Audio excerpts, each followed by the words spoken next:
السلام علیکم پاکستان، حمید نقیبی آپ کی خدمت میں حاضر ہے۔ ناظرین، پاکستان کے مختلف بینک اکاؤنٹ سے شہریوں کے پیسے نکلنے کی شکایات بہت عام ہو چکی ہیں۔ آپ گھر میں سکون سے بیٹھے ہوتے ہیں، موبائل بجتا ہے، سامنے بینک کا آفیشیل نمبر سکرین پر آتا ہے، آواز آتی ہے، سر آپ کے اکاؤنٹ پر مشتبہ ٹرانزیکشن ہو رہی ہے، کیا آپ آن لائن خریداری کر رہے ہیں؟ آپ پریشان ہو جاتے ہیں اور کہتے ہیں نہیں، ایسا بالکل نہیں ہے، میں تو کوئی خریداری نہیں کر رہا۔ پھر فون کرنے والا کہتا ہے نہیں سر، آپ کے اکاؤنٹ سے پیسے کاٹے جا رہے ہیں، آپ فوری طور پر تصدیق کریں ورنہ آپ کا پیسہ اکاؤنٹ سے نکل جائے گا۔ اس لمحے آپ ڈر جاتے ہیں، آپ تصدیق دے دیتے ہیں اور اگلے ہی لمحے آپ کا سارا بینک بیلنس صفر ہو جاتا ہے۔ اور انٹرسٹنگ بات یہ ہے کہ یہ کالز بینک کی لینڈ لائن ڈیڈیکیٹڈ نمبر سے، یعنی بینک کی جو ہیلپ لائن کا نمبر ہوتا ہے، اس سے آتی ہیں۔ اس نمبر سے شہریوں کو کال موصول ہوتی ہیں اور بینک صارف یہی سمجھتا ہے کہ بینک سے ہی کال آ رہی ہے اور آپ لٹ جاتے ہیں۔ خواتین و حضرات، یہ وہ حقیقت ہے جس کا نیٹ ورک کراچی اور فیصل آباد میں پکڑا جا چکا ہے۔ فیصل آباد میں کچھ عرصہ پہلے پکڑا گیا تھا، پورے میڈیا پر بہت شور مچا، اور اس کے بعد اب کراچی میں بھی ایک ایسا ہی بہت بڑا نیٹ ورک پکڑا گیا ہے۔ ایسا نیٹ ورک جو عام شہریوں، سرکاری ملازمین، کاروباری افراد اور بزرگوں کے بینک اکاؤنٹس لمحوں میں صاف کر رہا تھا۔ آج کی ویڈیو میں ہم وہ راز کھولنے جا رہے ہیں جو ان گروہوں نے چھپائے۔ یہ گروہ بینک کی ہیلپ لائن سے کال کیسے کر لیتے ہیں؟ پاکستان میں اب زیادہ بینک ہیکنگ کے کیسز کال سپوفنگ کے ذریعے ہو رہے ہیں۔ یہ کال سپوفنگ کیا ہے؟ اس سے کیسے بچا جا سکتا ہے؟ پاکستان کے شہری کس قدر خطرے میں ہیں؟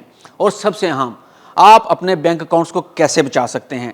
تو آئیے سب سے پہلے بات کرتے ہیں کراچی کی، جہاں سے ایک بہت بڑا نیٹ ورک پکڑا گیا ہے۔ ناظرین، یہ سب کھیل اس وقت بے نقاب ہوا جب national cyber crime investigation agency نے کراچی کے ڈی ایچ اے فیز 6 میں ایک لگژری اپارٹمنٹ پر چھاپا مارا۔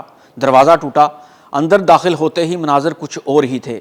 11 ہائی پاور سی پی یوز، 13 سمارٹ فونز، ایک لیپ ٹاپ اور دیواروں پر لگے کال فلو چارٹس۔ یہ کوئی نارمل دفتر نہیں تھا، یہ بین الاقوامی ہیکنگ بینک اکاؤنٹس لیب تھی۔ گرفتار ہونے والوں میں شامل تھے ایلون، ملک نثار، شراز طارق، شہریار طارق، وائز۔ حکام کے مطابق یہ لوگ بیرون ملک اور اندرون ملک بینک اکاؤنٹس ہیک کرتے تھے۔ پیسے پہلے ہیک شدہ اکاؤنٹس میں جاتے، وہاں سے گھما کر کولڈ اکاؤنٹس میں، پھر مقامی مافیا کے ذریعے کیش کروائے جاتے۔ پیچھے بیٹھا اصل ماسٹر مائنڈ کال سینٹر کا مالک پاکستان سے فرار ہے اور بیرون ملک موجود ہے۔ تو آئیے ناظرین جانتے ہیں کہ یہ شہریوں کو کیسے بیوقوف بنا کر لوٹتے تھے۔ ناظرین، یہ ایک ایسا کال سینٹر تھا جہاں سے روزانہ ہزاروں پاکستانیوں اور بیرون ملک شہریوں کو کال کی جاتی تھی۔ یہ لوگ شہریوں کو یقین دلانے کے لیے ایک ایسے طریقے استعمال کرتے تھے کہ کال بینک کے آفیشیل نمبر سے ہی نظر آتی تھی۔ اس طریقہ کار کو کال سپوفنگ کہتے ہیں۔ تو آئیے جانتے ہیں کہ کال سپوفنگ کیا ہے اور یہ کیسے کام کرتی ہے۔ ناظرین، یہ کال سپوفنگ کا جاننا آپ کے لیے بہت ضروری ہے، اسے اچھے سے سمجھ لیں اور اپنی قریبی دوست، احباب اور رشتہ داروں کو بھی اس بارے میں آگاہ کریں تاکہ آپ محفوظ رہ سکیں۔ ناظرین، بینک اکاؤنٹس ہیک کرنے والے لوگ کالر آئی ڈی سپوفنگ نامی ٹیکنالوجی استعمال کرتے ہیں۔ یہ ایک سافٹ ویئر سروس ہوتی ہے جس کے ذریعے کال ملنے والے کو موبائل پر اصل نمبر کی جگہ کوئی بھی نمبر دکھایا جا سکتا ہے، چاہے وہ بینک کی ہیلپ لائن ہی کیوں نہ ہو۔ یہ کام عام طور پر V O I P systems, S I P servers, spoofing apps, spoofing tools اور انٹرنیشنل ماسکنگ گیٹ وے کے ذریعے کیا جاتا ہے۔ فراڈی سافٹ ویئر میں وہ نمبر ڈال دیتے ہیں جو وہ چاہتے ہیں کہ آپ کے موبائل پر نظر آئے۔ مثال کے طور پر جیسا بینک کی ہیلپ لائن کا نمبر ہوتا ہے، جیسا کہ 0421111 اور پھر ۔ کال حقیقت میں ان کے جعلی کال سینٹر سے ہی آ رہی ہوتی ہے، لیکن موبائل پر بالکل اصلی بینک کا نمبر ہی دکھتا ہے۔ اس وجہ سے صرف نمبر دیکھ کر کبھی یقین نہ کریں۔ تو آئیے اب جان لیتے ہیں کہ یہ گروہ کیسے اکاؤنٹ ہیک کرتا تھا۔ یہ پورا عمل صرف 3 سے 7 منٹ لیتا ہے۔ آپ کو سپوفنگ کے ذریعے بینک کال بالکل بینک کے نمبر سے ہی آتی ہے۔ اس کے بعد جعلی نمائندہ خوف پیدا کرتا ہے، آپ کے اے ٹی ایم کارڈ سے ٹرانزیکشن ہو رہی ہے، وہ بھی 85,000 روپے کی۔ جیسے ہی آپ گھبرا جاتے ہیں، آپ ان کے جال میں آ جاتے ہیں۔ اس کے بعد وہ کہتے ہیں سر، آپ کی ٹرانزیکشن فوری روکنے کے لیے ضروری ہے کہ آپ ہمارے ساتھ مکمل تعاون کریں، اور پھر مزید کہا جاتا ہے کہ سر، ہم کوڈ نہیں مانگ رہے، آپ کے موبائل پر جو کوڈ آئے گا وہ کنفرمیشن کے لیے ضروری ہے کہ آپ ہمیں دیں۔ وہی کوڈ اصل میں آپ کی جیب کٹنے کی چابی ہوتی ہے۔